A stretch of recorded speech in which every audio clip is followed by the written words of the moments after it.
টাকার জন্য সব করতে রাজি কেয়া পায়েল। সোশ্যাল মিডিয়ায় উঠেছে এমন এক চাঞ্চল্যকর অভিযোগ।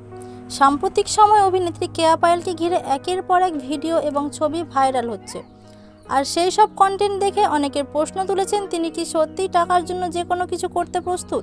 বিশেষ করে কিছু নাটকের দৃশ্য এবং ব্যক্তিগত মুহূর্তের মতো দেখানো ভিডিওগুলো ঘিরে শুরু হয়েছে ব্যাপক আলোচনা। কেউ বলেছেন এগুলো শুধুই অভিনয়ের অংশ, আবার কেউ বলেছেন এগুলো সীমা ছাড়িয়ে গেছে। নেট দুনিয়ায় অনেকেই সরাসরি মন্তব্য করেছেন, বর্তমান সময়ে জনপ্রিয়তা আর টাকার জন্য অনেকেই এমন পথ বেছে নিচ্ছেন যা আগে কল্পনা করাও যেত না। তবে অন্যদিকে কেয়া পায়েলের সমর্থকরা চুপ নেই।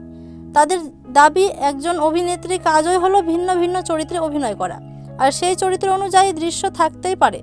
এটাকে ব্যক্তিগত জীবনের সাথে মেলানো ঠিক নয়। তাহলে প্রশ্ন হচ্ছে, আমরা কি অভিনয় আর বাস্তব জীবনের পার্থক্য ভুলে যাচ্ছি, নাকি সত্যিই বিনোদনের নামে কিছু সীমা অতিক্রম করা হচ্ছে? এই বিতর্ক এখন সোশ্যাল মিডিয়ায় তুঙ্গে। প্রতিদিনই নতুন নতুন মতামত, নতুন নতুন আলোচনা সামনে আসছে। এখন দেখার বিষয় এই বিতর্ক কোথায় গিয়ে থামে, আর ভবিষ্যতে কি নতুন কিছু সামনে আসে। এ বিষয়ে আপনার কি মতবাদ কমেন্টে জানাতে ভুলবেন না। ধন্যবাদ।